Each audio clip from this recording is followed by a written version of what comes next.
انشاءاللہ ہم سورہ النم کی آیت نمبر 65 کا ترجمہ و تفسیر پڑھنے سننے کی سعادت حاصل کریں گے۔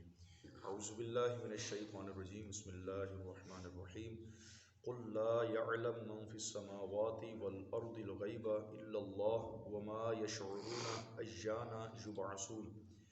ترجمہ کنز العرفان، تم فرماؤ اللہ کے سوا آسمانوں اور زمینوں میں کوئی غیب نہیں جانتا اور لوگ نہیں جانتے کہ کب انہیں اٹھایا جائے گا۔ آیت کریمہ کا شان نزول یہ ہے کہ مشرکین نے نبی پاک علیہ الصلوۃ والسلام سے قیامت آنے کا وقت دریافت کیا۔ ان کے بارے میں یہ آیت نازل ہوئی اور معنی یہ ہے کہ صرف اللہ ہی غیب جانتا ہے، اس کے علاوہ اور کوئی نہیں غیب جانتا، اور قیامت قائم ہونے کا وقت بھی اسے ہی معلوم ہے، اور آسمانوں میں جتنے فرشتے ہیں اور زمین میں جتنے انسان ہیں وہ نہیں جانتے کہ انہیں دوبارہ کب اٹھایا جائے گا۔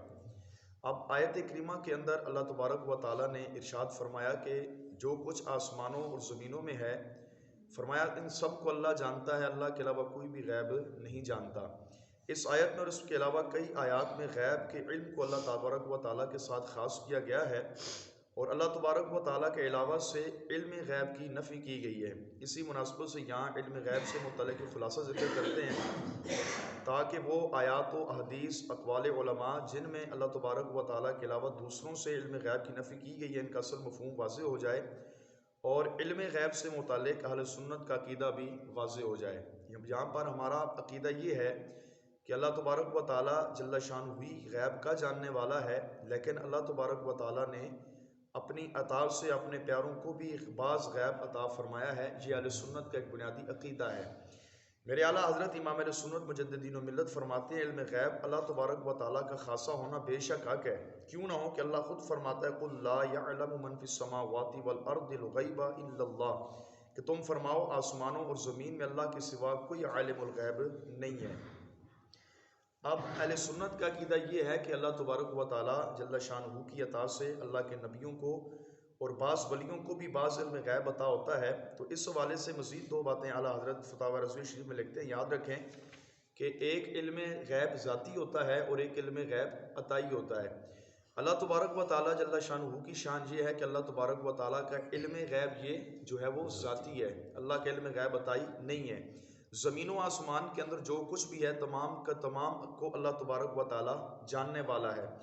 یہ چونکہ اہل سنت کے بنیادی عقائد میں سے ایک بات ہے تو اس کا علم ہونا یہ ہمارے لیے ضروری ہے، کیونکہ اس کی وجہ سے بھی لوگ ہمارے اوپر شرک کے فتوے لگاتے ہیں۔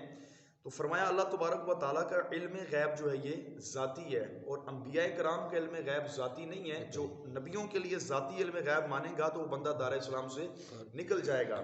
ہمارا عقیدہ یہ ہے کہ رب کا علم غیب جو ہے یہ ذاتی ہے اور جو ہے وہ محیط ہے تمام کی تمام چیزوں کو، اور نبیوں کا جو علم غیب ہے یہ عطائی ہے، اللہ تبارک و تعالیٰ کی عطا سے ہے۔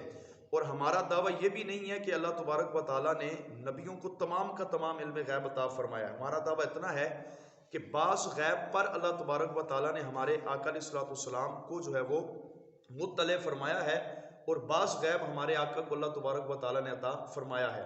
اس پر قرآن پاک کی آیات کریمہ اور کئی احادیث مبارکہ جو ہے وہ دلالت کرتی ہیں، جیسے جبریل امین ایک بار انسانی شکل میں نبی پاک کی خدمت میں آئے، اور یہ پوری کی پوری حدیث شریف ہے اور یہ ساری کی ساری علم غیب پر ہی محیط ہے۔ انہوں نے عرض کیا یا رسول اللہ قیامت کب آئے گی؟ پھر اسی طرح آقا کریم علیہ الصلوۃ والسلام نے قیامت کی بعض نشانیاں آپ نے ارشاد فرمائیں کہ یہ قیامت کی نشانیاں ہیں، جب یہ پوری ہو جائیں گی تو قیامت آ جائے گی۔ اسی طرح حواس خمسہ کا علم بھی اللہ تبارک و تعالیٰ نے اپنے حبیب کو عطا فرمایا ہے، جیسے کانوں سے سنے بغیر کسی چیز کی خبر دے دینا، آنکھوں سے دیکھے بغیر کسی چیز کی خبر دے دینا، ناک سے سونگے بغیر کسی چیز کی خبر دے دینا، زبان سے چکھے بغیر کسی چیز کی خبر دے دینا۔ تو یہ تمام کی تمام وہ چیزیں ہیں جو قرآن و حدیث سے ثابت ہیں کہ اللہ تعالیٰ نے اپنے حبیب کو عطا فرمائی ہیں۔ اور اعلیٰ حضرت امام علیہ سنت فرماتے ہیں کہ انبیاء کا علم غیر محیط ہے، یعنی اللہ تبارک و تعالیٰ نے بعض نبیوں کو علم غیب عطا فرمایا ہے۔ پھر اس پر آپ نے قرآن پاک کی یہ کم و بیش 5 آیات کریمہ پیش کی ہیں، وہ کیا ہیں؟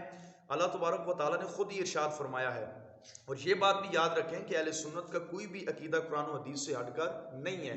اہل سنت کے ہر عقیدہ جو ہے یہ قرآن و حدیث کے عین مطابق ہے۔ اب جو ہم نبیوں کے لیے غیب مانتے ہیں وہ خود قرآن سے ثابت اللہ فرماتا ہے وَمَا كَانَ اللَّهُ لِيُطْلِعَكُمْ عَلَى الْغَيْبِ وَلَٰكِنَّ اللَّهَ يَجْتَبِي مِن رُّسُلِهِ مَن يَشَاءُ۔ فرمایا ترجمہ، اللہ کی شان نہیں کہ اے عام لوگوں تمہیں غیب کا علم دے، ہاں اللہ چن لیتا ہے اپنے رسولوں میں سے جسے چاہے اسے غیب عطا فرماتا ہے۔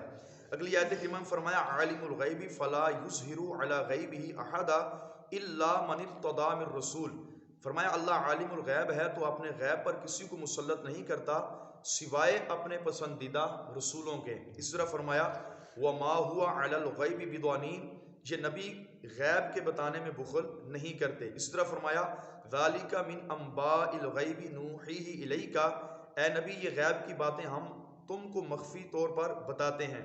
اس طرح ایک اور مقام پہ فرمایا یؤمنون بالغیب، وہ غیب پر ایمان لاتے ہیں۔ تو یہ تمام کی تمام آیات کریمہ اس بات پر دلالت کرتی ہیں کہ اللہ تبارک و تعالیٰ نے اپنے نبی کو علم غیب عطا فرمایا ہے۔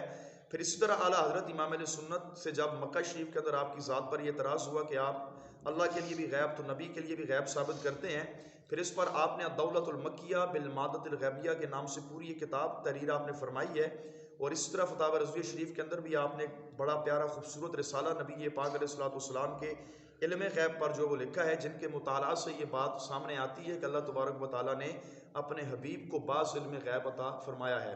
اور فی الحال حضرت نے اپنے ایک شعر کے اندر بھی اس بات کو بیان کیا، فرمایا اور کوئی غیب کیا تم سے نیا ہو بلا، جب کہ خدا ہی نہ چھپا تم پہ کروڑوں درود۔ فرماتے ہیں یا رسول اللہ زمین و آسمان کے اندر سب سے جو غیب ہے وہ اللہ تبارک و تعالیٰ کی ذات ہے، تو محبوب آپ نے تو اپنی آنکھوں سے عالم الغیب کے جاننے والے جب خدا کو دیکھ لیا تو یا رسول اللہ اب آپ سے کوئی بھی کائنات کا غیب پوشیدہ نہیں رہا۔ تو فرمایا کہ اور کوئی غیب کیا تم سے نیا ہو بلا، جب کہ نہ خدا ہی چھپا تم پہ کروڑوں درود۔ اللہ تبارک و تعالی ہم سب کو مسلک حق اہل سنت پہ استقامت نصیب فرمائے۔ آمین بجاہ نبی کریم صلی اللہ علیہ وسلم۔